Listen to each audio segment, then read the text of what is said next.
Good morning, everybody. Happy Tuesday. We still have an amazing show for everybody today. What do we have, Krystal? Indeed, we do. Lots of good stuff to get to. But first of all, Saagar, how are you feeling this morning?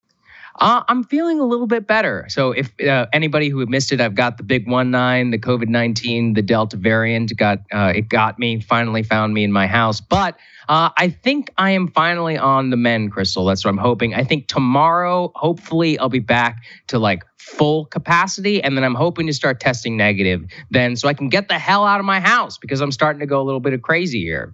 Yeah, it'd definitely be nice if we can get back in the studio next week. But more importantly, it would be nice for you to feel better. That's the number one priority. Thank you. All right. In the show today, we have update on what's going on in Afghanistan. Lots of people being evacuated over the last 24 hours. Major uptick there. We have some complete COVID insanity going on in Australia that you just have to see to believe. I'll leave it at that. We'll show you that in a moment.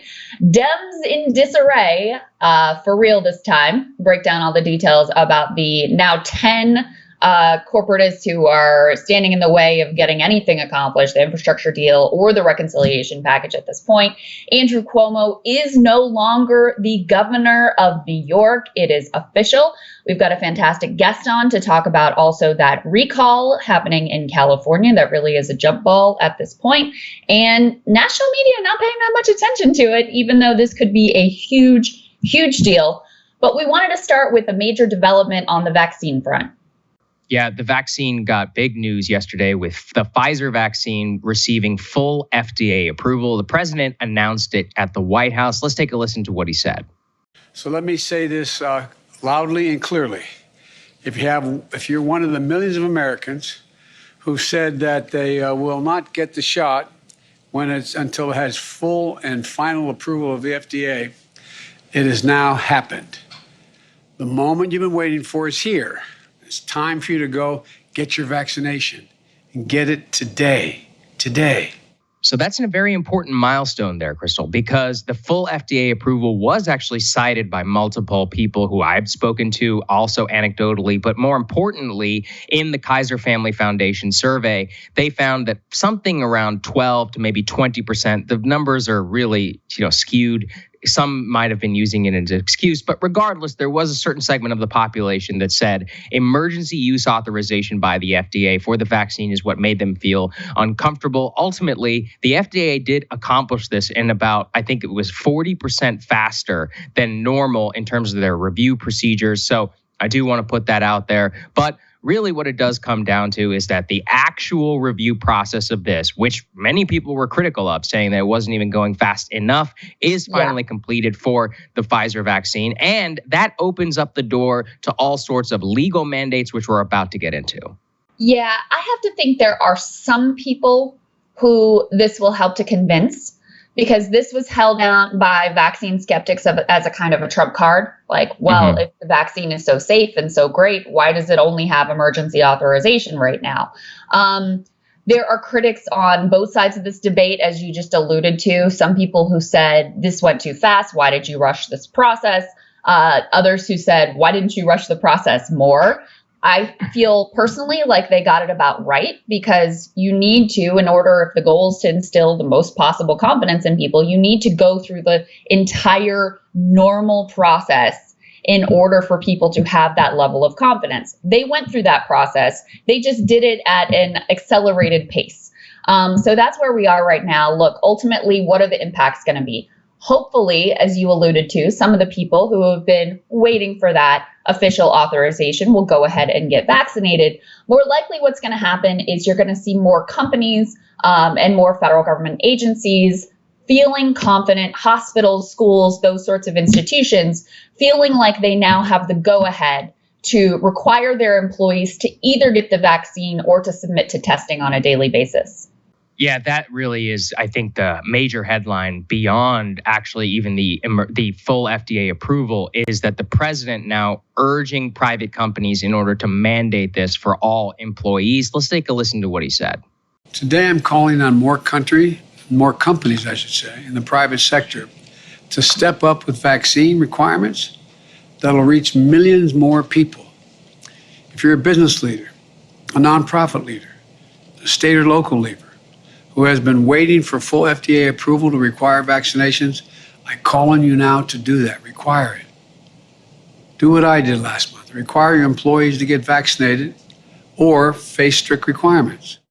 That really is the big news there, Krystal. And, I got to say, it's interesting. And I'm also a little bit worried about how it's going to go, because as I pointed to, I think I did a previous monologue, Kaiser Family Foundation found that 40% of people who were required to take a vaccine would simply quit their jobs. What we also know here, and I'm curious for what you think, is that right now, white collar workplaces are the places most likely to require vaccination, where their employees are disproportionately more likely to get vaccinated in the first place.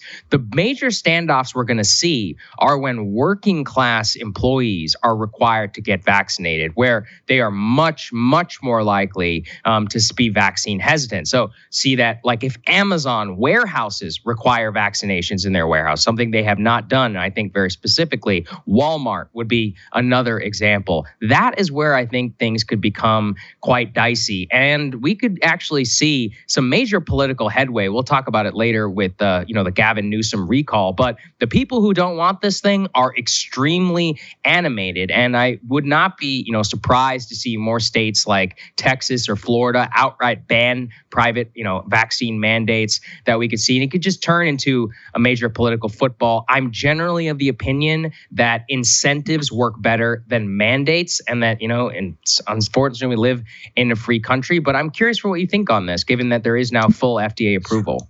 Well, it's complicated because there's effectively two principles here which are at odds. One is the principle of a sort of, independent and freedom-loving tradition in this country, something I believe in, civil liberties, something I believe in greatly and, defend in a lot of contexts. The other is the responsibility that we have to one another, living together in a society. And I have to say, look, the backdrop and the context of all of this is none of these institutions, not the government, not corporate America, certainly has earned your trust to be able to institute these sorts of mandates.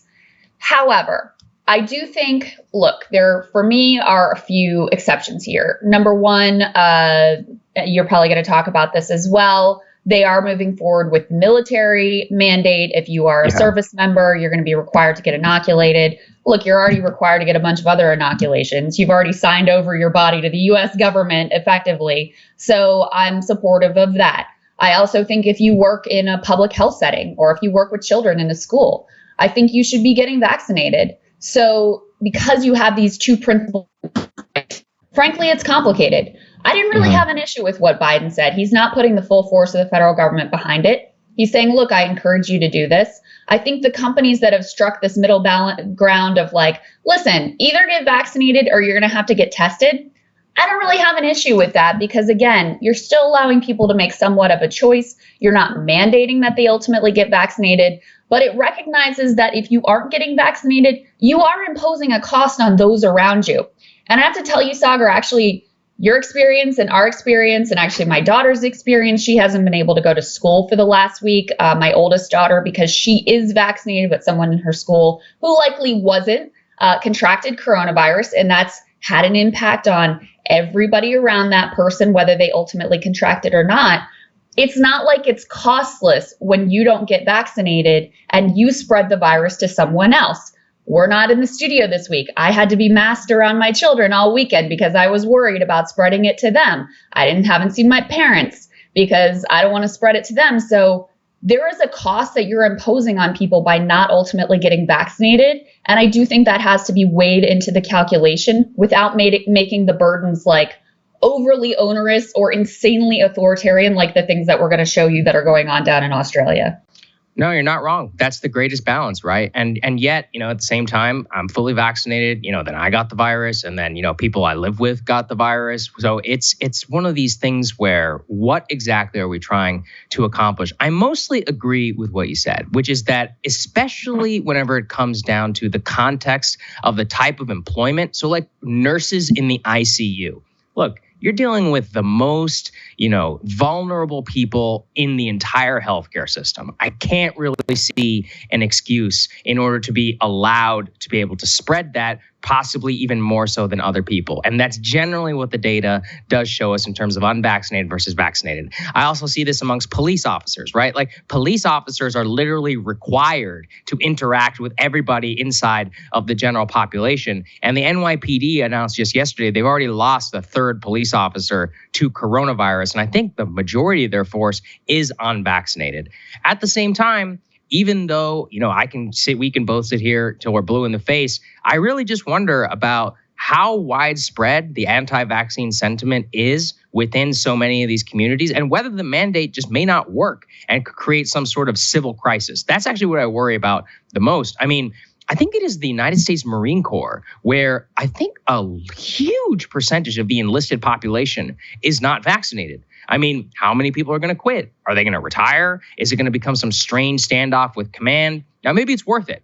I really just don't know. It comes down to the forcing of people. The White House also is leaning very heavily into this. Jen Psaki was asked whether they're going to continue to push even more vaccine mandates, not necessarily like other diseases, but in terms of coronavirus, like when Moderna and others get full FDA approval. Here's what she had to say. Will the White House convince more businesses to require vaccines now that the Pfizer vaccine has been approved by the FDA? Will we require or will we push them? Will you push them to businesses and require certain businesses to, or push them to businesses? Sure. No, I just wanted to make sure I was understanding your question. We have already started doing that over the last several weeks. And I think you've seen the president speak to this. You've seen a number of senior officials be more forward-leaning, I should say, about the role the private sector can play in mandating vaccines or taking steps with their own workforces. That is always going to be decisions for them to make. But some may assess, and some private sector companies have spoken out about how final approval of the vaccine may help them take that additional step. So we are here, and we are here to be a resource as they have questions, but certainly we're hopeful this will help put in place additional measures around the country. So there we go. That's kind of where we stand. And it's interesting because I do think that Delta does definitely change the calculus. Also, in terms of bringing back, but it's interesting too, even without vaccine mandates, Krystal, we've seen a massive uptake in actual vaccination. I think we're crossing the 1 million threshold all across the South because people probably just personally know, people like me who got sick. And you can see, I'm fine. I got the vaccine. I'm young, probably always was going to be. But what if maybe if I wasn't vaccinated, this could have been a 10-day disease instead of a 5-day. And people can look at that and say, hey, I don't want the 10-day. So in some ways, you can also just trust the experience of many people who are all across the country just looking around, knowing people who got sick and said, all right, screw this. I don't even want to risk it anymore. That's true. But I think it's a fantasy to think that mandates don't work. Look, if there were more mandates in place, more people would be vaccinated. And that's what we've seen, like, for the example of France, where they've been a bit more heavy-handed. You've got to show your vaccine passport in order to get into restaurants or basically participate in life in France at this point. And there was an outcry, but there also were a whole lot of people who ultimately got vaccinated because there's a hardcore, maybe 10 to 15% that is truly adamantly opposed to getting it, period, full stop, doesn't matter. They'd quit their job, all of that stuff to resist getting this vaccination. Then there are a lot of people who just sort of feel like it's not really their preference. They're not afraid of the virus. They don't want to deal with the symptoms. They don't want to take time off of work. There's a whole variety of reasons why people aren't getting vaccinated. I think for that squishier group, look, we shouldn't delude ourselves that if you had more vaccine mandates, you would have more people getting vaccinated. So it's a question of how you balance these two competing values of civil liberties and having a whole bunch of corrupt institutions that have lied to Americans repeatedly, being in a position now where they actually are encouraging people to do the right thing, but there's good reason why so many Americans don't have trust in them. But so balancing the civil liberties with what our responsibilities are to each other in a society, I tend to think that the direction of, like I said, if you're in public health, public service, if you're working with vulnerable populations or with kids, then I think it justifies being more heavy-handed. And if you're working in a normal workplace environment, incentives, maybe you can either get vaccinated or get tested every day. That to me is probably the right direction to go in without the federal government using a whole lot of heavy-handed tactics to force that direction into being. Yeah, I mean, this is the nuanced perspective which we're just lacking, because, and I think maybe the reason I'm sounding some of the hesitancy is we see these like elite efforts where people want to deny care, to the unvaccinated, and there was a. Right. And it's just like, where does this lead? I mean, are we going to deny fat people dialysis? No, even though dialysis require, but you want to go and look at the spending charts. It's one of the things that the federal government probably spends the most on in the uninsured population. But I also know who those people are and exactly, what has led to all of that. So the slippery slope, it's like a libertarian dream that I've seen so many of these like elite liberals almost embrace. It's like, wait, I thought you guys liked the Affordable Care Act where you can't discriminate based on preconditions. Probably the best part of that entire bill, if we look back in retrospect. And now they want to overturn that. I think it's madness. That is complete madness, and it's morally reprehensible. What you're referring to is there was a doctor who went on MSNBC and was like, I don't think that the unvaccinated should get care on the supposedly liberal or progressive network. Yeah. I mean, that's disgusting. Look, people make less than ideal health choices for themselves all the time. I'm one of those people, right? Whether it's sugar or alcohol or smoking or a sedentary lifestyle, whatever it is, you don't get to pick and choose who's worthy of care.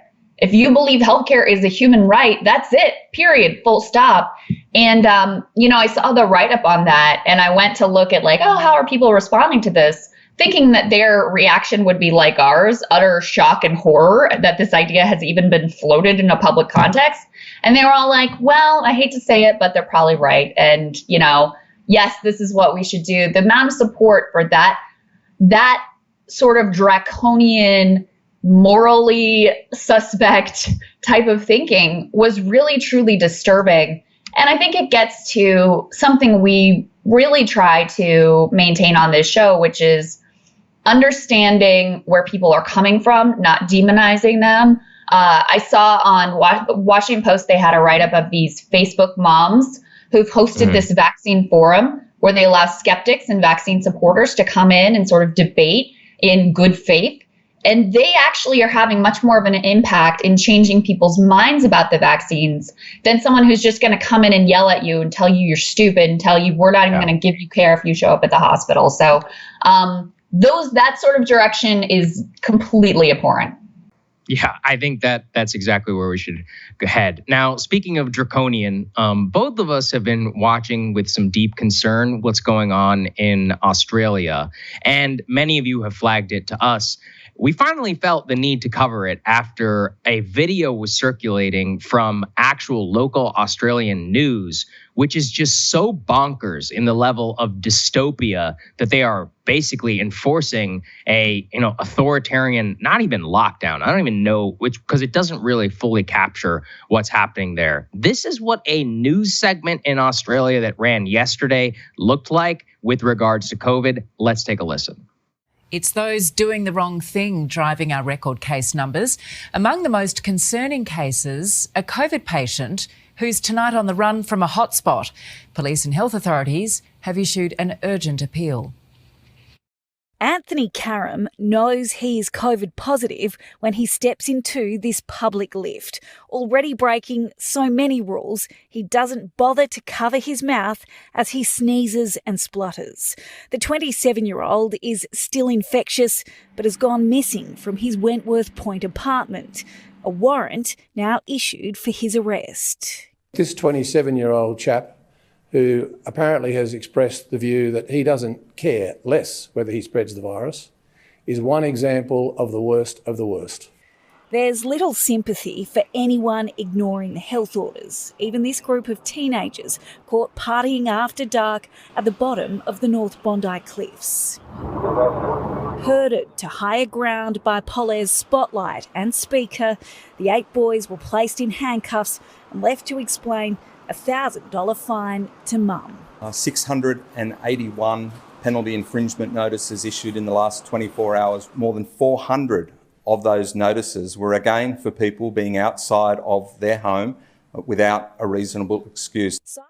I don't look, Anthony Karam, screw you. You shouldn't be doing that. You know, I've got COVID. I'm locked in my house, but I don't think he should be. You know, I feel like it was his name blasted by the health minister of the entire country, and then locking up a bunch of teenagers for getting drunk outside on the beach.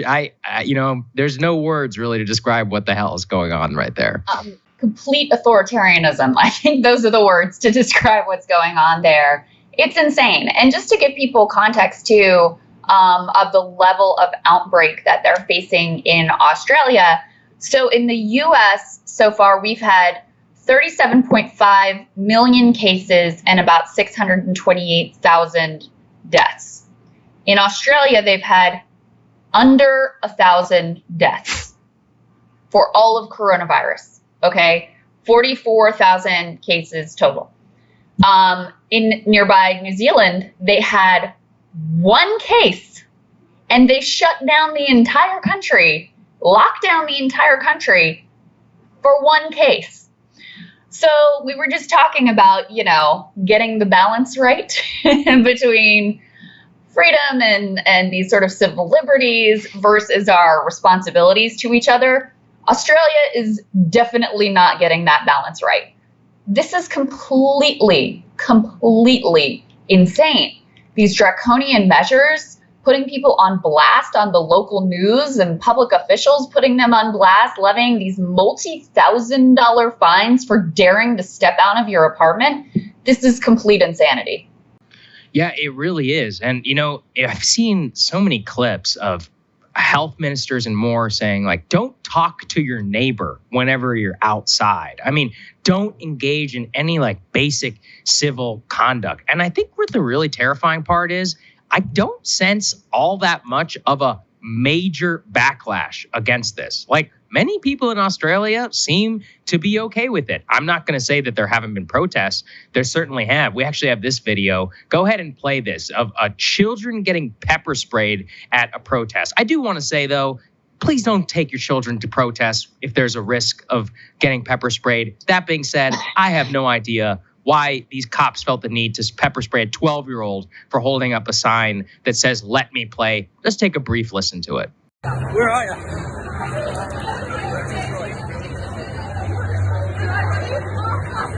got anything to wipe his eyes? You got anything to wipe? Do you mind if I film this? Yeah. Don't touch your eyes. You're gonna be alright, buddy.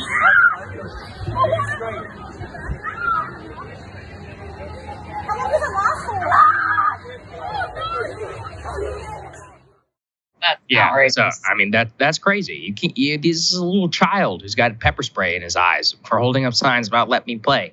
I mean, really, what we're seeing, like you said, is that they're getting the balance completely wrong. But really, I think the disturbing part is the fusion between the media and the state. And the worst part is, I did that monologue a while back about Sky News Australia and about how Sky News Australia had been taken down by YouTube for flouting, you know, whatever the government ministers were saying. But all they were doing was having a debate. They were having a debate on their show around the efficacy of masks, around the efficacy of lockdowns. And YouTube actually took that video down. But even worse is that, remember, in this country, we may have a freedom of the press. We have a freedom of, we have the First Amendment. In Australia, in Great Britain, as we found out during the whole Piers Morgan thing, they can actually censor the media with whatever they want. They could say, oh, you're, you know, issuing damaging information. That's really how you see the media become an almost total and complete arm of the state whenever it comes to these draconian measures.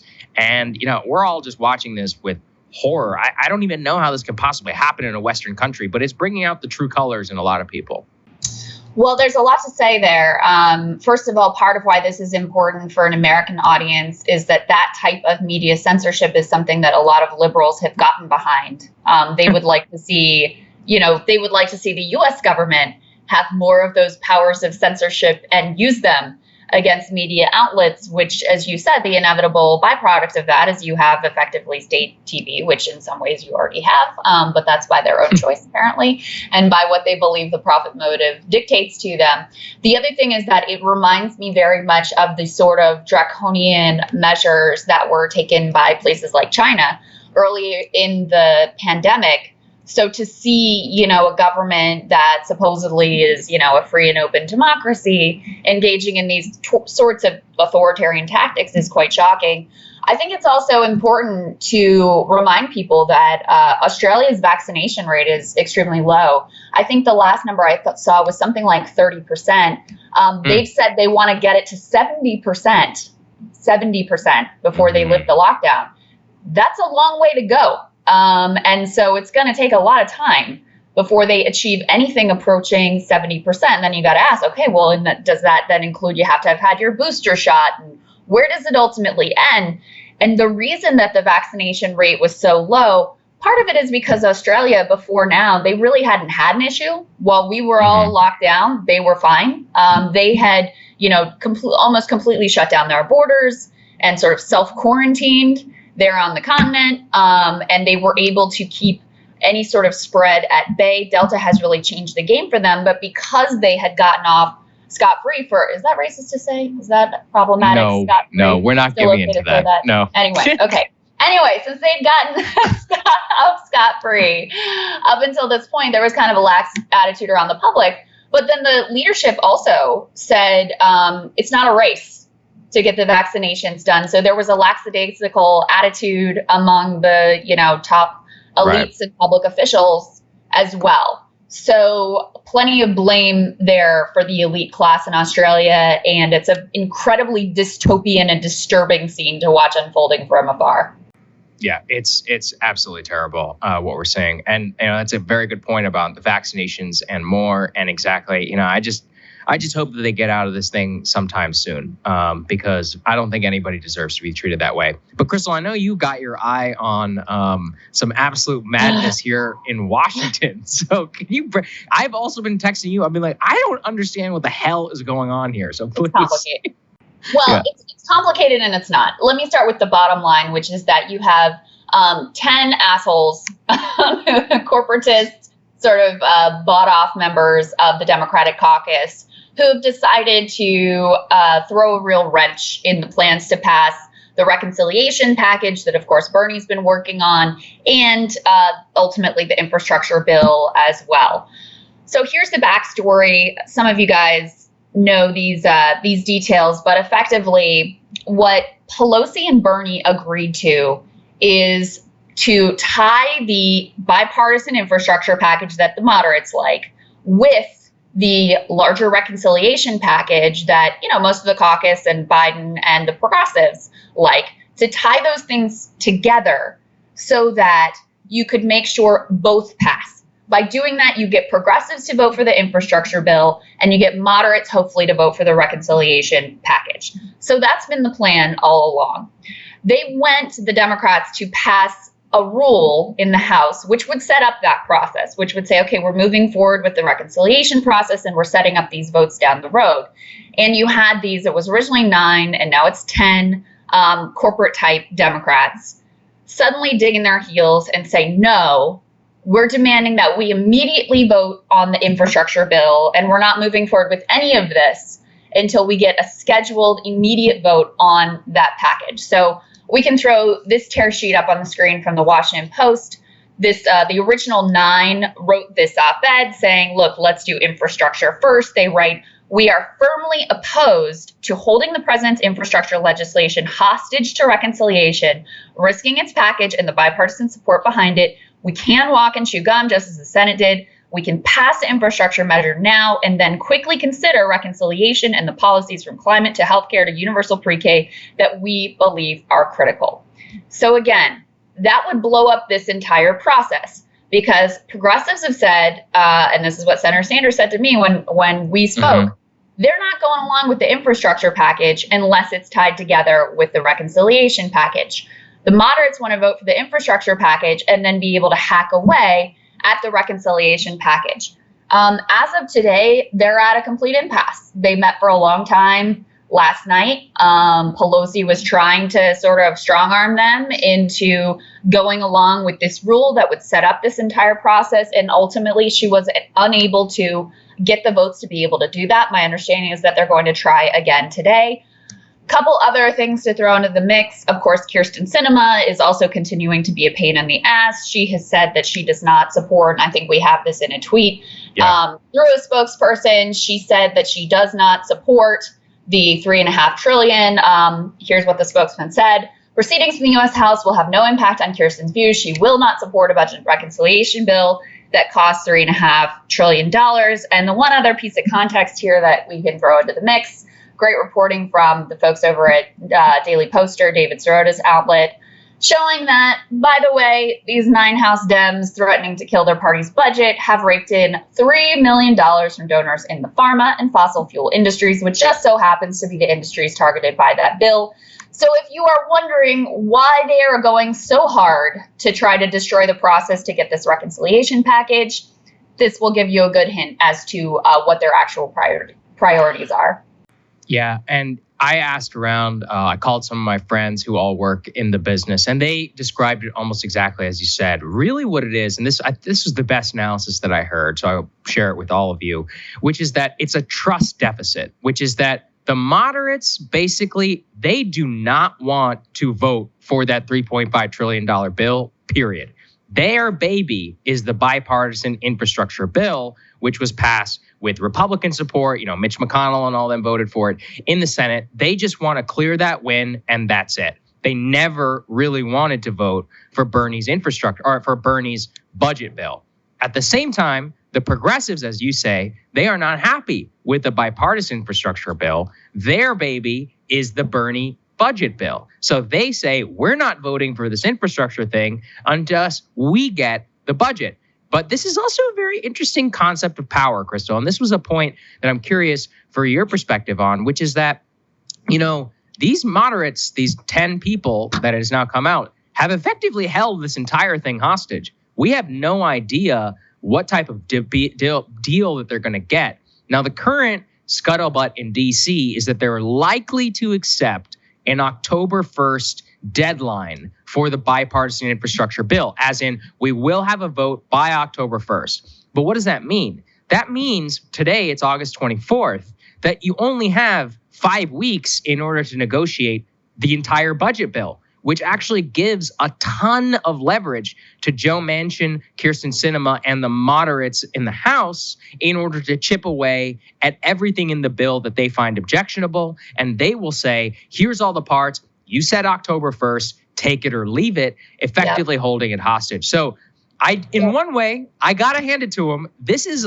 extreme mastery of how to use a narrow margin in the House of Representatives and an inter-caucus fight in order to set yourself up for victory both ways. Because in one way, if they only get the bipartisan infrastructure bill, they win, because many Republicans would vote for it if it came to the floor.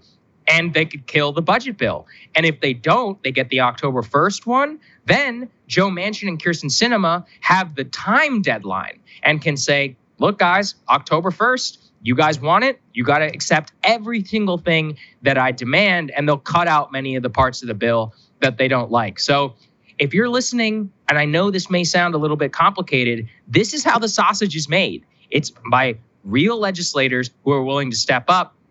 And I think, Krystal, people who share your politics might ask a good question. When is the last time that some House progressives ever leveraged power in a pretty expert way like this?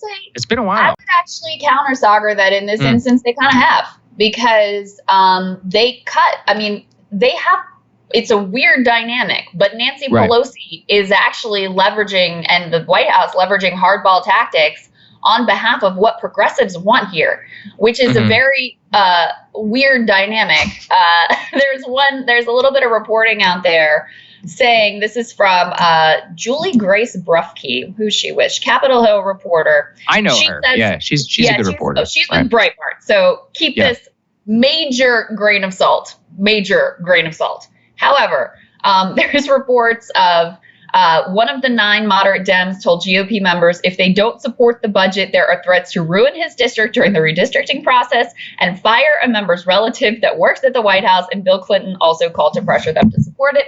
And if that is in fact true, big if, I fully support that type of politics, because ultimately you're talking about the entire agenda here. I mean, you're talking about universal pre-K. You're talking about affordable childcare. You're talking about 2 years of community college. You're talking about any sort of climate provisions. There's effectively nothing on climate in the infrastructure bill. So whatever hardball tactics Pelosi and Biden and Clyburn et al. Have up their sleeve, I do think they are bringing to bear on these moderates. The question for me is whether these moderates really truly oppose a big reconciliation package and are really prepared to take the hardline track that you're floating here, or whether they're mostly just posturing both for their, problem solver brand, but also for their donors who they've taken a bunch of campaign cash for. I think it remains to be seen how hard of a line they're ultimately willing to draw here, because they will draw the ire of the entire Democratic establishment in a way that normally, is used against the left of the party. And these are people who are close to leadership. Some of these people, in fact, this is another important point. Some of these people have their jobs still because the Democratic establishment intervened on their behalf in Democratic primaries. Henry Cuellar is a perfect example of that. He narrowly squeaked by and won his seat with a strong challenge from Jessica Cisneros, who, by the way, is running again. Pelosi and all these people came to his rescue and backed him, only to now watch him float, potentially sabotaging the entire process that's been set up here and anything happening in the remainder of the Biden administration. So I think tremendous pressure is going to be brought to bear on them. I think ultimately, if I had to guess, there is going to be some kind of process that moves forward where they get some kind of face-saving gesture so they can go to their donors or go to their district and say, look, I stood up against Democratic leadership. I find it hard to believe that this group, which is typically basically like establishment shills, are really going to stand up to the Biden White House and the entirety of the Democratic establishment in that way.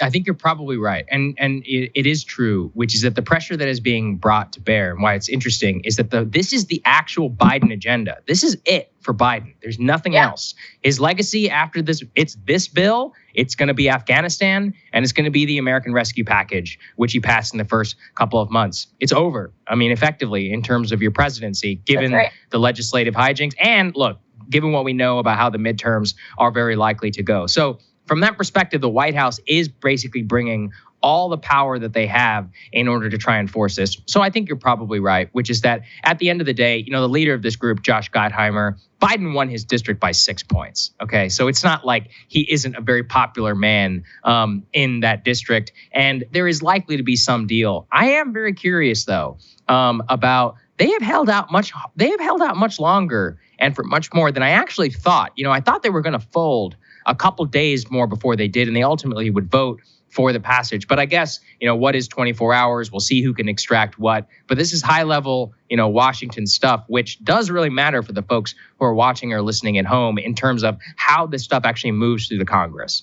Well, and it really matters in terms of, there are provisions in the reconciliation package that would really profoundly impact people's lives. And we're talking about expanding Medicare to include vision and hearing and dental. We're talking about potentially lowering the Medicare age. We're talking about all your kids being able to go to preschool for free, all your kids being able to go to community college for free, child tax credit getting extended, not to mention, trying to take some steps to avert the worst of the climate crisis. So there's real immediate tangible benefits that are being held hostage here. I also, one last note, which is, I think, really important. Imagine if it was AOC and the squad and Bernie Sanders who were holding the entirety of the Biden administration agenda hostage. The media would be losing their minds, right? Completely demonizing these people. And there's barely been any coverage of this. It's been pretty quiet. And there is a lot at stake here. And I also want to say, that, a lot of lefty YouTubers haven't had much to say about it either, because you end up in the unusual position of supporting something Nancy Pelosi and Joe Biden want. And there are a lot of people who are committed to, no matter what it is, even when a broken clock is right twice a day, I can never say anything that supports any item of their agenda, because then I'm a felon. And I think that's ridiculous too. Look, getting this package through, is it everything that I want? No. Is there $15 minimum wage in it? No. Are there other things that I would want to see? Would I want to see Medicare for all? Would I want to see that age expanded even more downward than what they're contemplating? Of course. But there are real tangible things in here that would make a noticeable difference and impact on people's lives right away. And if you aren't concerned with that, and if you don't know where you stand on that, then I'm not sure what your politics ultimately are all about. Yeah, I think that's a very good point. There's a big difference between posturing and actually playing in politics. And so that's what I think we should see. Okay, speaking of posturing, Governor Cuomo is no longer. He is now former Governor Cuomo. As of midnight, his former lieutenant governor, Kathy Hochul, is now governor of New York. Cuomo delivered quite the classic Cuomo farewell address yesterday, where, of course, he praised his own competence. He made sure to take some shots at the left in there just for good measure. He even, Saagar, and you would have appreciated this, he went on a relatively lengthy diatribe about the SALT tax, got that into the farewell address as well, and, of course, had to, in classic fashion, pat himself on the back for his magnificent coronavirus handling. Let's take a listen to that. Please don't forget what we learned together last year. And don't forget what we accomplished. We went from the highest infection rate in the nation to the lowest. We did what no one thought could be done. Why? Because when the rest of the nation put their head in the sand and denied science and played politics, we faced up to the facts. And we made the tough but necessary decisions. That is very Saagar, difficult to what stomach. did you think of his coronavirus handling, Saagar? That makes me so angry, because even on his way out, he still has to lie about his own administration, which did all of the nefarious things which the media was accusing other governors of doing. They actually covered up deaths. They actually covered up their own culpable actions, which led to the deaths of thousands of nursing home patients. They lied to the federal government. They obfuscated to the public. They lied to the media. I mean, they wrote a book in June of 2020, patting themselves on the back after holding these triumphant press conferences when they were actually the worst in the nation in terms of the way that they were handling this crisis. And so even on the way out, the revisionist history. And that's part of the thing that, just sticks in my craw over this entire situation. Look, is it good that he's gone? Yes. It's some final accountability. But he should have been gone many, many months ago. Assemblyman Ron Kim, who really is the person who's been at this forefront from the very beginning, was calling him out about nursing homes back in April of 2020. And then, when the Me Too stuff all comes to the fore, that's what he starts to get investigated for. That's ultimately what brought him down. And I'm not erasing the experience of many women. And I certainly think that he was an absolute creep in the way that he handled himself, especially with that female trooper. That's the one that will always stick with me. However, in terms of the actual conduct that he displayed in office, what he did with his handling of coronavirus was the worst offense possible. And the media just they gave him a pass. At the end of the day, he got a real pass. That's the worst part of it. The only thing they knew how to cover was the Me Too stuff. And like you said, that's not it was enough. I mean, if that was the only thing he did wrong, in my opinion, that was enough for him to have to go.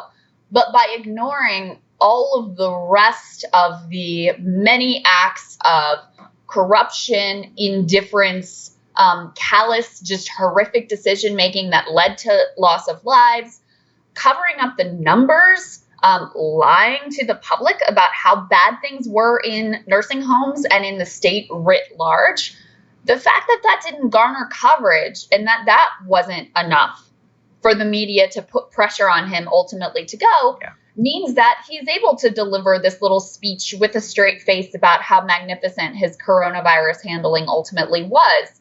because the media did not do the job of educating the public on what an absurd, catastrophic lie that ultimately is. So, look, will he be able to make a political comeback? Who knows? Who knows? But by failing to educate people about his most egregious crimes when he was governor, they leave that little crack of a door open for him to come back and say, I've changed. I know now not to be so handsy. Forgive me, I'm just Italian. And don't you want me back in the governor's mansion where I was so competent and so effective that I won an Emmy Award? There's a real cost. There's a real cost to the fact that the media ignored all of those crimes. And we will recall the media's coverage of Governor Cuomo that helped build him up into this national celebrity. He was the good guy and Trump was the bad guy, and they really leaned into this narrative. So with him now officially out the door, we wanted to roll the tape one more time for old time's sake of how the media beclowned themselves with this guy. David, we're standing by for Governor Cuomo's press conference, his daily briefing. How would you contrast Cuomo and President Trump's handling of the crisis? Truth versus mendacity. Governor Cuomo out there day after day after day, everything Trump isn't. Honest, direct, brave. Real leadership of the kind the President of the United States should have provided. Governor Cuomo is clearly living in a totally different reality, the actual one, than the President of the United States. Governor Cuomo has become a national leader. For a lot of people, Andrew Cuomo has become the leader of the Democratic Party. He is conveying incredible strength. You spoke to National Guard troops today in a stirring speech that, if I wasn't listening carefully, I thought you were sending soldiers off to war. This has been a remarkable show of leadership by Governor Cuomo in recent days. He's providing hope, but not false hope. Governor Cuomo, I think, is one of the heroes on the front lines. With all of this adulation that you're getting for doing your job, are you thinking about running for president? Andrew Cuomo, who has a daily television show now and has become in some ways the shadow president. Maybe Trump is just a little bit mad that Governor Cuomo has become a kind of acting president. Dealing with hardship actually makes you stronger. That's what Governor Cuomo said earlier today. That's what I'm going to go teach my kids right now at home. Oh my God. I can't ever watch that. It never gets any better. That's what I'm going to go and teach my kids, dealing with hardship. Thank you, Branson. The media's janitor, buddy. Yeah. But we would be remiss if we did not highlight his final and worst crime. So let's put this up there on the screen. This shows how much of a monster he is. New York Magazine. Cold-hearted Cuomo ditches his dog at the governor's mansion.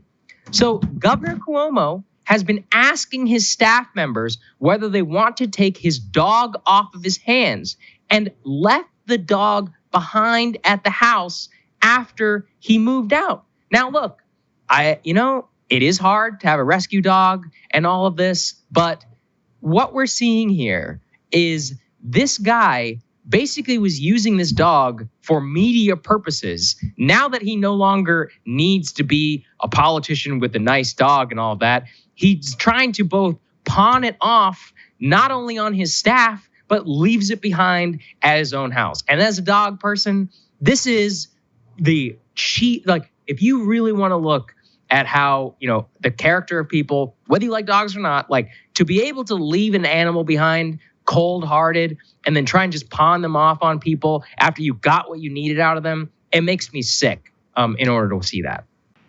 It's pretty revealing. Like, it may seem like a small thing, I guess, but it really is very revealing of a person's character.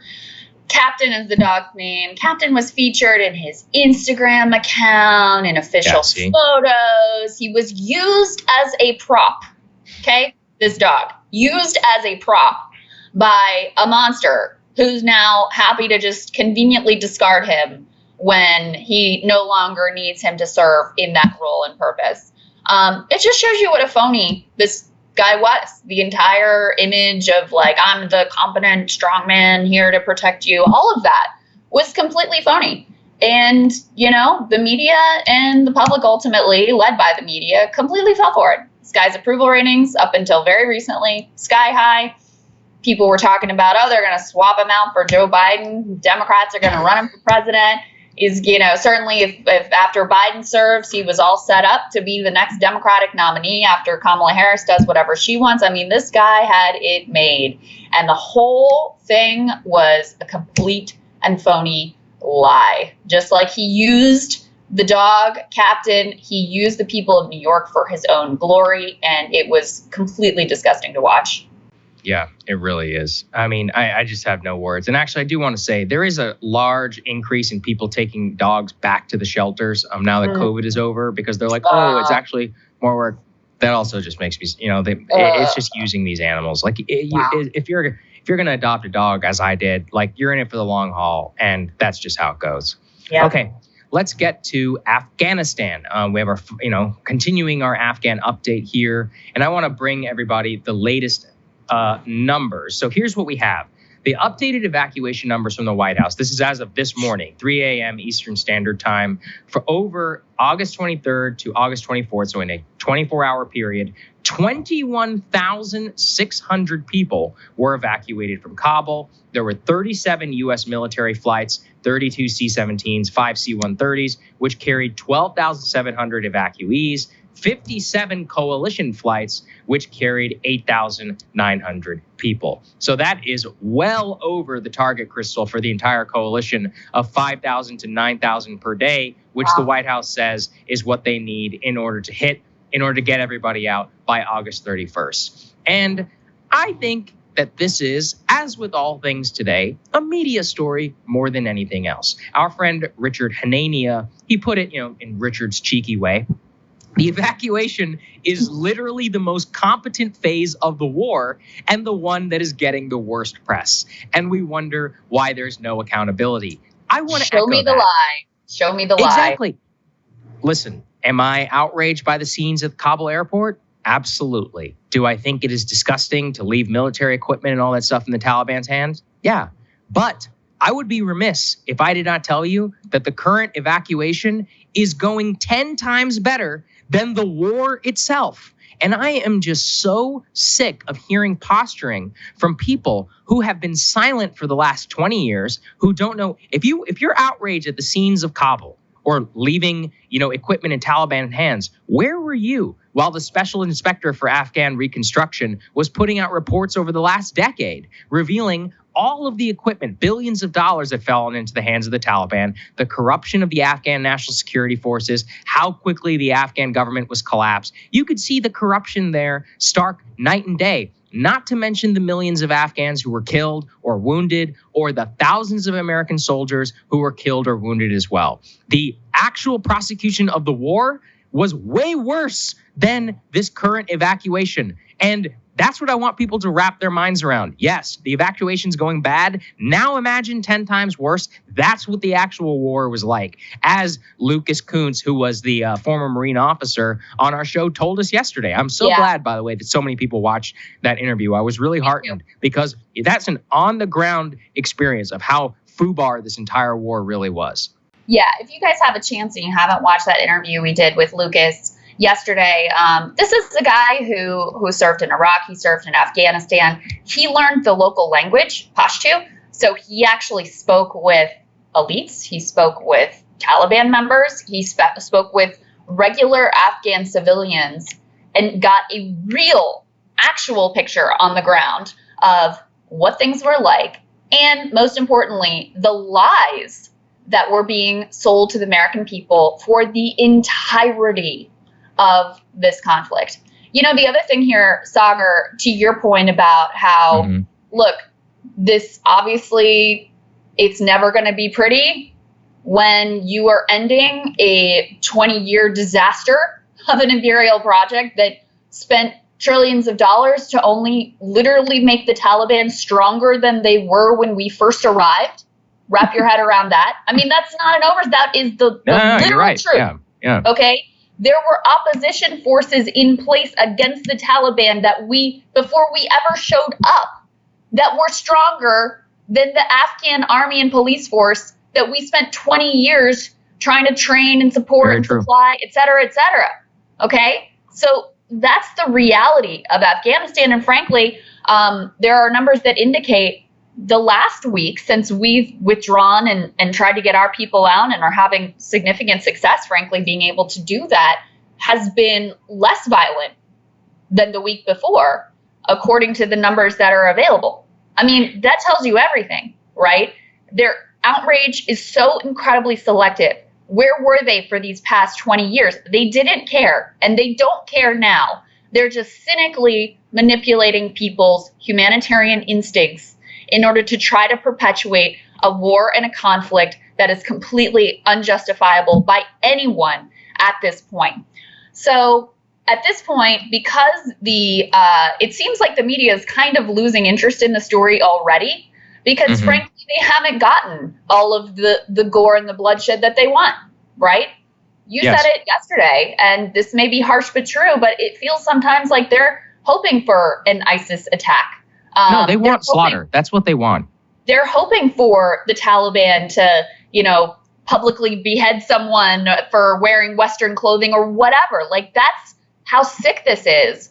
And so since they haven't seen that level of bloodshed, not that we're whitewashing the Taliban and their horrific rule here whatsoever, they're losing interest in it. And I think they're already moving on to the next story, since they didn't get the horror show that they were wanting and hoping for to gin up their own ratings. Yeah, I mean, I think it's absolute sickness. And the part that makes me really sick is where they're currently campaigning. They're pushing all they possibly can to try and get the U.S. to stay past the August 31st deadline set by the president, which, by the way, the Taliban came out yesterday and said is a red line. And don't just listen to us. Britain's own ambassador to Afghanistan told his government staying past August 31st is a very high-risk endeavor. And yet, yesterday, that was all the press wanted to push on to Jake Sullivan whenever he was giving a briefing. Let's take a listen to what he said. And as I said, he is taking this day by day and will make his determinations as we go. Yes. Just to follow up, does the administration think that they need Taliban agreement to extend beyond August 31st? As I said, we are engaging with the Taliban, consulting with the Taliban on every aspect of what's happening in Kabul right now, on what's happening at the airport, on how we need to ensure that there is facilitated passage to the airport for American citizens, SIVs, third country nationals, and so forth. We'll continue those conversations with them. Ultimately, it will be the president's decision how this proceeds, no one else's. And Krystal, breaking news this morning that the CIA director, Bill Burns, actually yesterday met with the leader of the Taliban in Kabul, the highest level meeting to date between the Taliban and the Biden administration since they've been in power. Obviously, most likely talking about withdrawal plans, the airport, and more. But if you want to see the deep state already trying to weaponize and to protect themselves, it's happening. Their little errand boy, Adam Schiff, who leaked everything they wanted during the Russia investigation, well, here's the consequence. Now he's doing the exact same thing as head of the Intel Committee. Let's put these tweets up there on the screen. Adam Schiff come out and preempting the administration, saying the intelligence community says that it's unlikely that Americans may be out all the way by August of 31st, given the numbers. So he's saying and pushing for the deadline to be evacuated. But the worst part, in my opinion, is he says that the intel community was, quote, very aware the Taliban had the ability to take over the country. And he declares, quote, I do not believe at this point, sitting here today, I have any evidence of an intelligence failure. Now, that was by Jason Crow, who's another Democrat, also a pro-war Democrat, pro-intel committee. As you pointed out in your excellent monologue, Krystal, the CIA director was traveling while this was happening. There's no way he would have been doing that if he thought that the country was going to collapse. There is no realm of possibility where the intelligence community predicted 100% that this was going to happen. They are simply trying to cover their own ass and put this all with the political consequences onto the White House. And to see their little janitors in Congress like Adam Schiff just put this stuff out there completely without any chagrin, without any, skepticism of what they're hearing. This is a final consequence of Russiagate, which is that they have made themselves stenographers for the intel community, the very lawmaker who is supposed to be looking over them right now. Yeah, Adam Schiff, DCIA is basically, I mean, when you hear words come out of his mouth, just know that they come directly from deep state. I mean, he's just repeats whatever line they want him to put out into the public, you know, going so far as to just unequivocally say, oh, there was no intelligence failure here. Of course, they got it perfectly right. Trying to push it all onto Joe Biden that this had to be done in a hurried fashion. So, yeah, there's a lot of cynical actors all around. The media coverage has been horrendous and one-sided.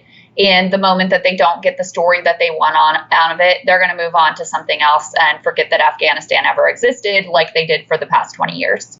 Yeah, no, that's right. You know, we were looking, you were saying they mentioned it like 5 times only, 20 minutes that they spent on the media coverage. It goes back even more years. You know, over the last 5 years, they've barely spent any time whatsoever. And now they're all, logistics experts on withdrawal from Kabul. It makes me, it just makes me so mad just watching these people, because we know that they don't care. And really what they're wishing for is a bad outcome. That's exactly right. All right, Saagar, what are you looking at? Well, this is a story where I'm always reluctant to seem as if I'm defending somebody. But the more I looked into the facts of this, it is completely insane. So it starts with the Associated Press. Now, we've covered before how the media really seems to have Ron DeSantis derangement syndrome, and that's exactly what happened here. So the AP publishes this story in which they say, quote, DeSantis top donor invests in COVID drug governor promotes. Okay, that seems bad. However, let's actually read into it a little bit.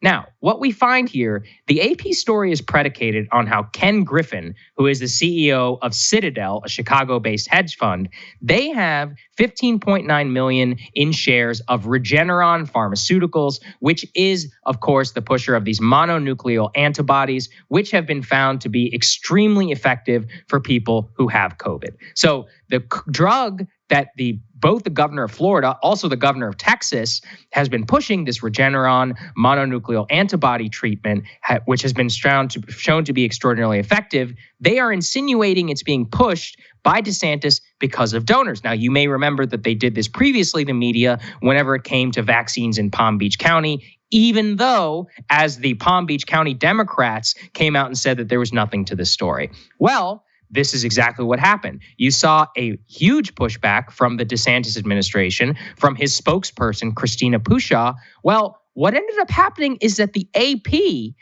based on her pushback, they write this ridiculous little letter where they say, Governor DeSantis, you need to end harassing tweets aimed at a reporter from his spokesperson. Now, again, his spokesperson is simply highlighting, admittedly with a little bit of vitriol, that the AP story is complete and total BS. And what happens? What do you think happens?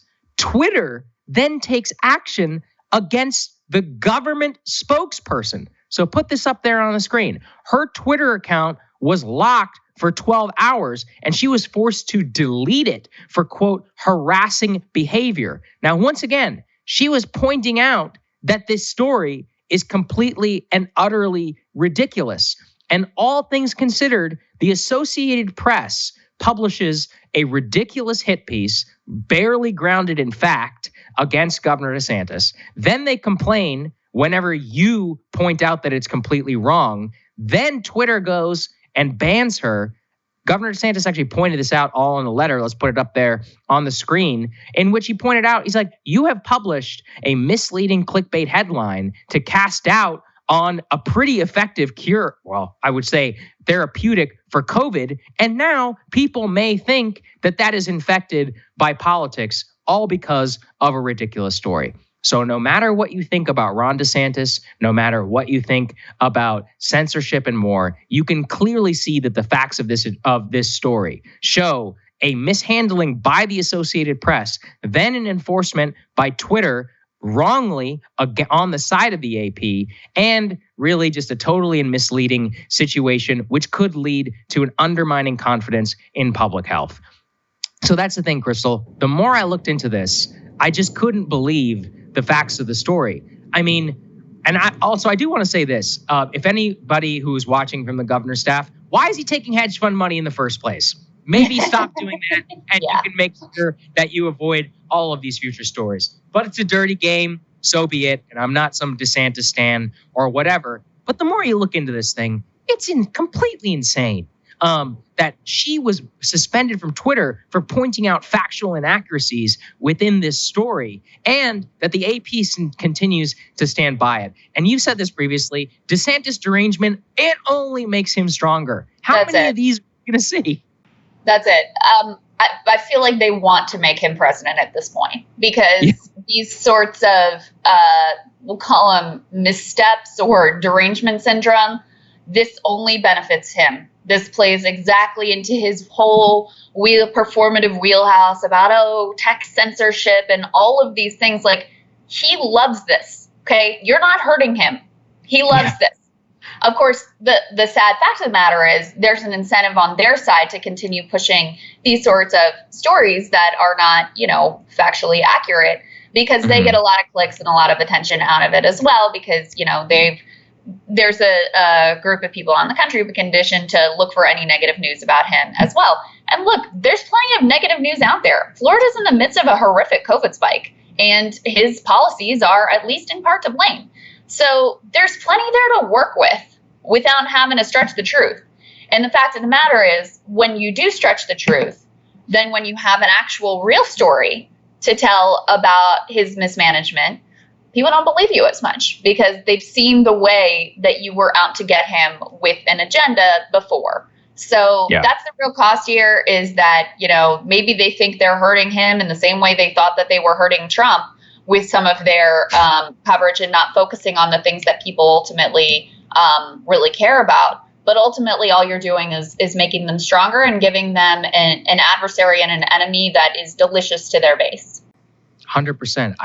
I don't know why this is so difficult for these media people to understand. Whoever the media hates more, that makes you inversely more popular in the Republican primary. So especially with Republicans, yes. Yes, amongst Republicans, it's like whoever the media hates the most, that person's going to win. That's why Donald Trump and Ted Cruz were the number 1 and number 2 people by the Republican base. They don't have anything in policy in common. They're just both despised by the media. That's the major currency. These people will never get it, and they're going to continue their shenanigans. It's just the dumbest thing I've ever seen. Krystal, what are you taking a look at today? Well, this morning I've got 2 little stories for you about just what a complete monstrous grift, layers upon layers of ghouls taking their cut, is essentially all that our shambolic healthcare system is. So first story, let's put this up on the screen. This is from the Washington Post. Really encourage you to read this entire story. So many detailed, great examples here. The headline is, How the U.S. Vaccination Drive Came to Rely on an Army of Consultants. And let's just say, no one is blameless here. Federal government level, state level, red states and blue states. So let's just go through a few of these examples. First one, federal government. Back during the Trump administration, Boston Consulting Group was given a $4.9 million contract from the CDC to set up the initial vaccination drive. Now, I don't know if you remember the initial vaccination drive, but it was a complete and utter catastrophe that 2/3 of Americans, according to a Gallup poll, said was going terribly. So what happens? Did they adjust, bring in someone new? No. It led to Boston Consulting Group being rewarded with another $165 million in contracts. You got that? So federal government thinks they can't do it themselves. They outsource it to this group of consultant ghouls who dramatically fail and are rewarded with another $165 million in contracts. But that's just the beginning here. Let's talk about Ohio, a red state run by Republican Governor Mike DeWine. Ohio was falling behind other states nationally in terms of their vaccination rates. This was a problem for the governor, apparently not because he was actually worried about the vaccination drive going well. Oh no, he was worried about this from a PR perspective. It was making him look bad politically. So what did they do? They brought in McKinsey with a $6 million contract to help them, quote, tell their stories. Here's an email that illustrates, we can throw this up on the screen, that illustrates exactly what they were actually concerned about and wanted McKinsey to help them deal with. This is an email from Stephanie McLeod, who is the top public health official in the state. She says, as you know, the governor is getting pummeled by the media, both in stories as well as at pressers, about where Ohio falls nationally and in the Midwest. Time is short, and I don't want the governor standing up at one more presser without a story to tell. Next presser is Tuesday. As much as you can, please prioritize McKinsey requests tomorrow so they can get started. So just to summarize here, $6 million contract to the ghouls at McKinsey, not even to help make the vaccination drive go better, but to invent some bullshit cover story for the governor. Taxpayer dollars going to a spin operation, a PR spin operation. That's what you're talking about here. But it's not just red state governors that are guilty of these types of disgusting throwing money around to some of the worst people in the country. Let's take a look at California. Governor Gavin Newsom, bit of hot water right now, facing a recall election. That is really quite close. Apparently, according to this report, no state went as far as California in terms of outsourcing their vaccination drive to consultants. In particular, Newsom put Blue Shield, a health insurer, in charge of the initial vaccination logistics, making sure enough doses were going to the right places, making sure those doses weren't spoiled. In the beginning, that was incredibly important because there was very limited supply. Blue Shield, from the outside, you might say, okay, health insurer vaccinations seems like a kind of logical choice if you're going to go ahead and outsource all of these things. But the experts involved said that selecting Blue Shield was completely insane. They were outraged by it. Why? Because this sort of task, what you really needed was someone who specialized in logistics, in delivery, in being able to move these vaccinations and track them properly, something that Blue Shield, again, dramatically failed at.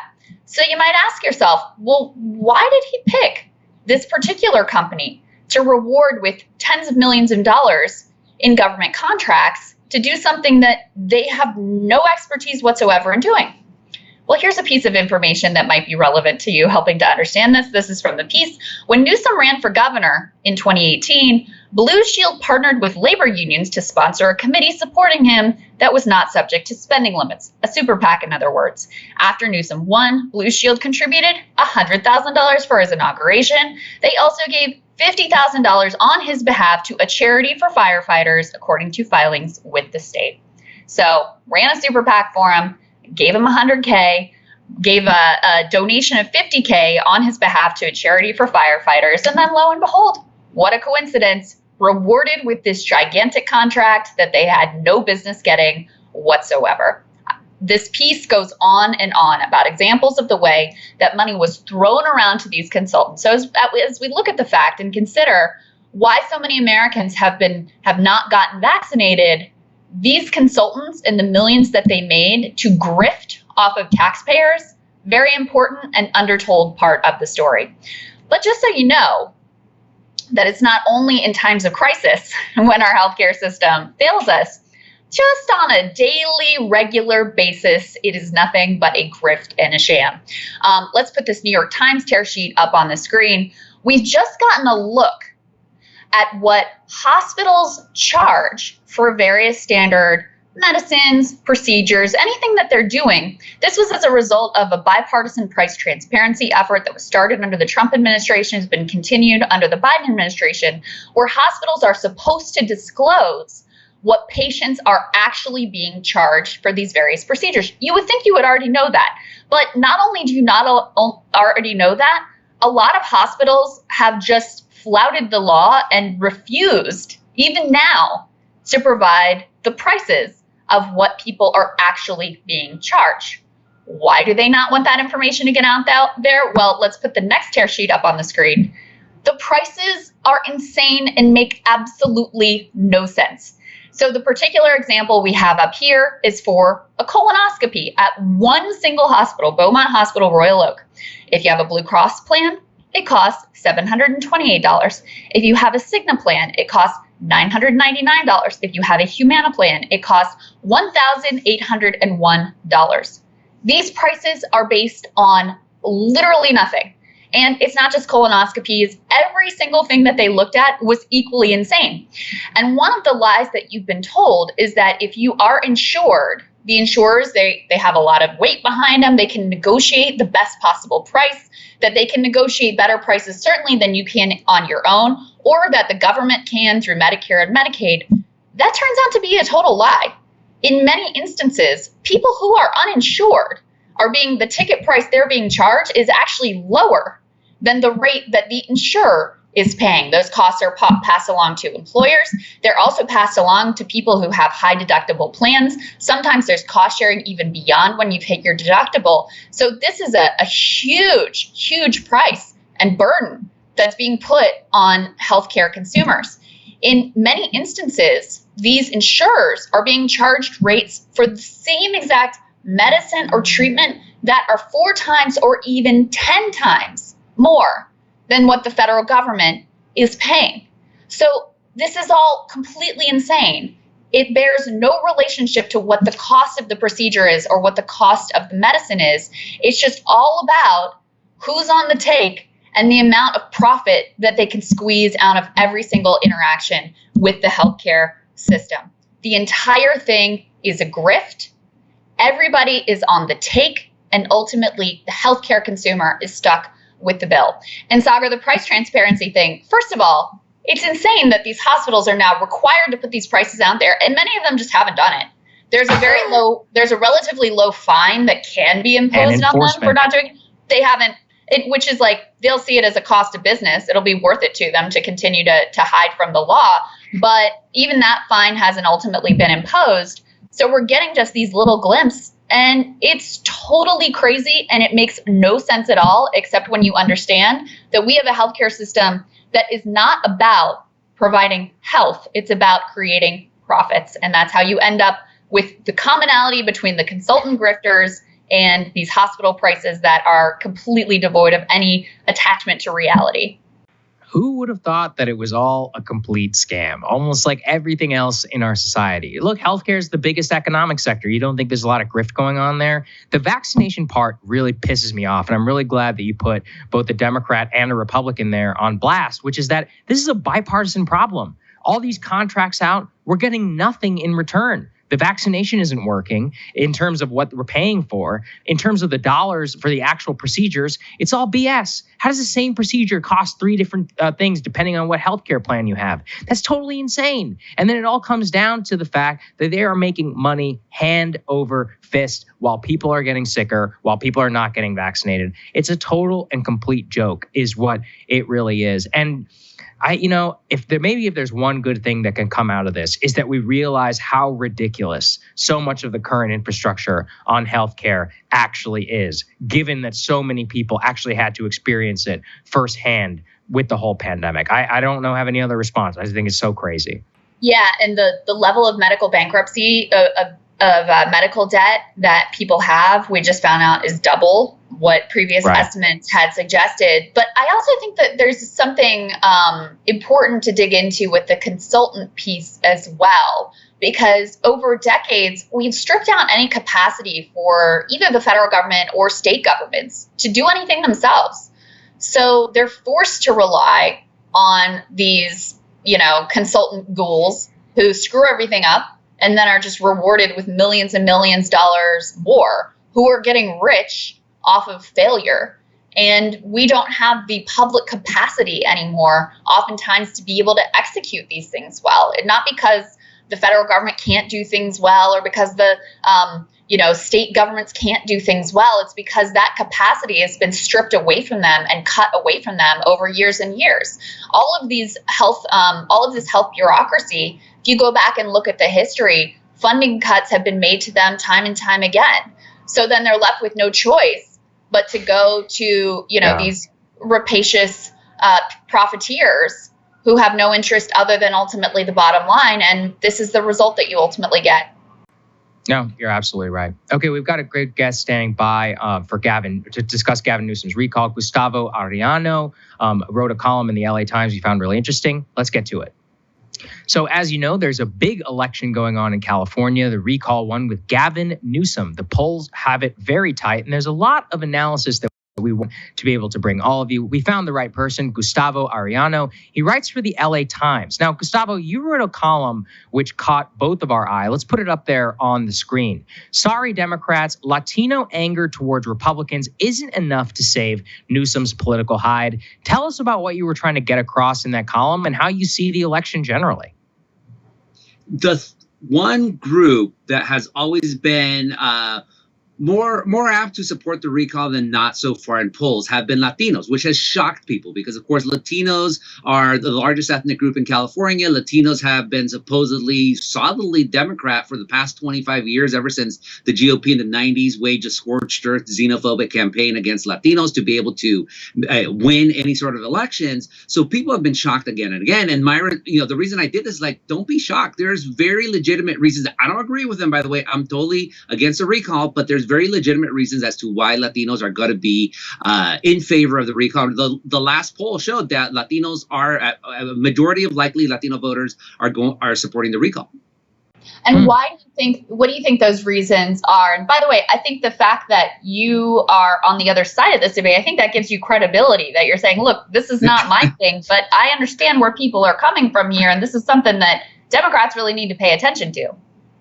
Yeah, tell that to the Democrats who absolutely despise my column, especially especially white liberals of all people, who just despise the column. But there's a couple of reasons I mentioned in my column. You have, for one, Latinos were just destroyed, probably more than any other ethnic group in California by the pandemic. We're frontline workers. We're small business owners. We're also a lot of the people who passed away. So I thought Gavin did as good a job as possible as he did for the most part with the pandemic, except, of course, with the non-wearing of the mask at the French Laundry. So all voters are going to say, what have you done for me lately? And so far now, we are going back to we're going back to mask mandates. Everyone's expecting the state to shut down in a couple of weeks if the Delta variant continues. And also, though, all Gavin has at this point is saying, I'm not Larry Elder. Larry Elder is evil. Therefore, vote for me, or vote against a recall. No one wants to hear that. Especially this has been a campaign a strategy that has worked for the Democrats for 25 years. We're not the GOP. The GOP hates you, Latinos.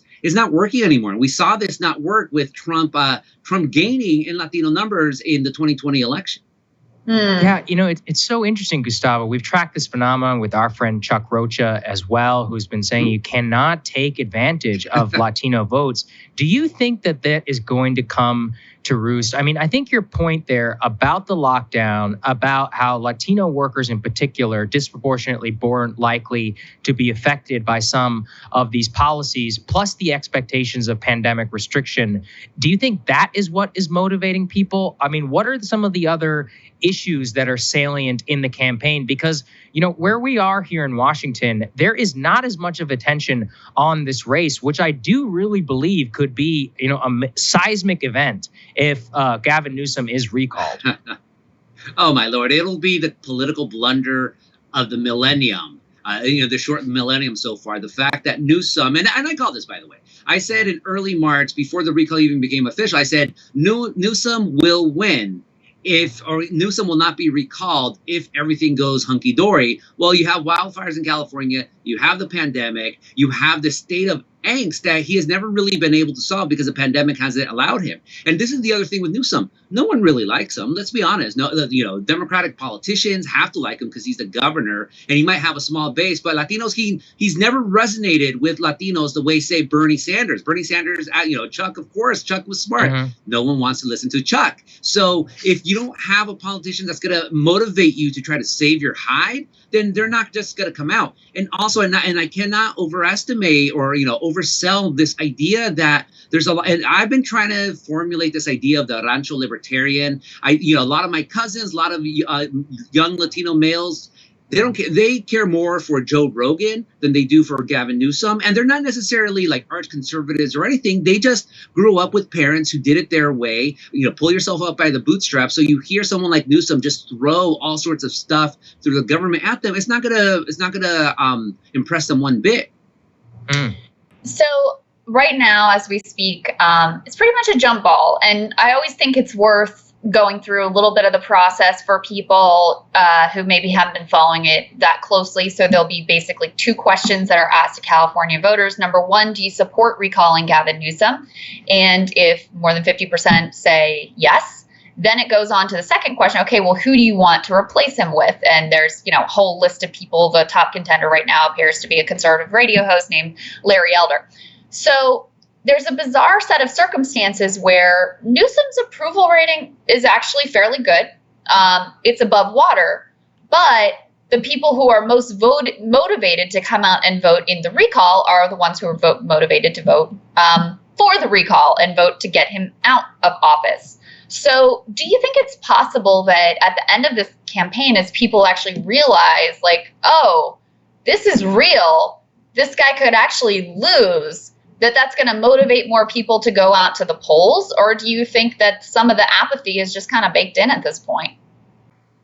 The apathy is baked in, melted, whatever food metaphor you want to use, it's right there. And that's why what you're seeing is the Democrats definitely saying, look, if we have a Republican, we have Larry Elder of all people being the governor of California, the progressive dream is gone. It's doomed. So it's a total scorched earth apocalypse campaign. But you're also seeing that now with Republicans. The number 2 person right now, Kevin Faulconer, the former mayor of San Diego, he's called on Larry Elder to resign for his past statements about women, about minorities, saying California, I forgot what the quote was, but something to the effect that California is not going to replace one ineffectual governor with another one. But those are the voters. I mean, people forget, as for all the stereotypes of being for California being a deep blue state, which it totally is, we still have since we're so huge, we still have a huge Republican GOP, voting base, in many ways bigger than some of the deep red states that we have. So if all those people go out and vote, and they are, because they absolutely despise Newsom. If Democrats don't like him,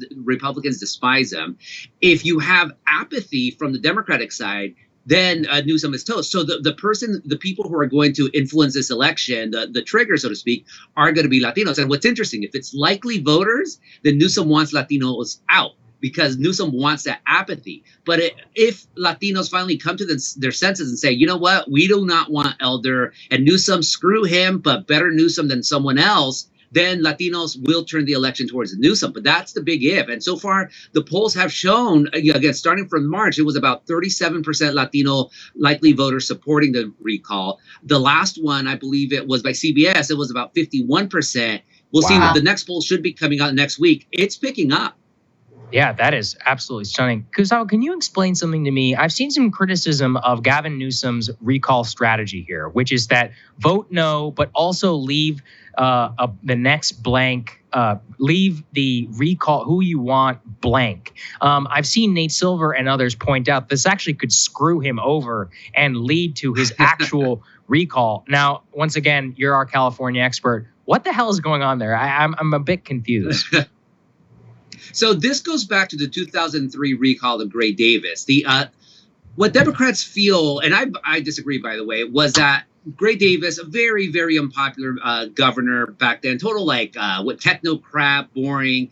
Arnold Schwarzenegger, of course, jumps into the race, destroys everyone. So the thinking, though, was that the reason the Democrats lost was because you had the lieutenant governor at the time, Cruz Bustamante, a Latino, be on that recall petition. That's when we had 133 candidates as opposed to the 47 now. So the thinking was that, okay, people thought that by voting for Bustamante and voting yes on the recall, you saved the seat. That didn't happen. I would argue Schwarzenegger was a political phenomenon, cultural phenomenon back then. He's not the Schwarzenegger of today. People forget Terminator 2 and all that. And so this time around, the Democrats, that's been their strategy. Okay, well, in 2003, having a high-profile Democrat there is going to screw us over. This time we can't do that as well. But now, no, the opposite has happened. There is no viable Democrat. There's some YouTube personality. And you guys are younger than me, so you'll know who he is, Heaven something or other. Yes. But other than that, there is no viable Democrat at all. If you had a former LA Mayor Antonio Villaraigosa, that to me, it served as insurance, just in case people did want to recall Newsom. At least, hey, because we have many Democrat voters, they'll go for Villaraigosa, someone else. But there is no option at all. And Newsom is still trying to push that. Again, if that happens, oh my God, you want to talk about hubris and arrogance? That was that right there. So wow. As I read it, this is probably the better strategy for Newsom. Because if you back someone like a credible Democrat. If you back them, then it's sending the signal of like, I think I'm going to lose. And by the way, here's a decent option that you could opt for instead.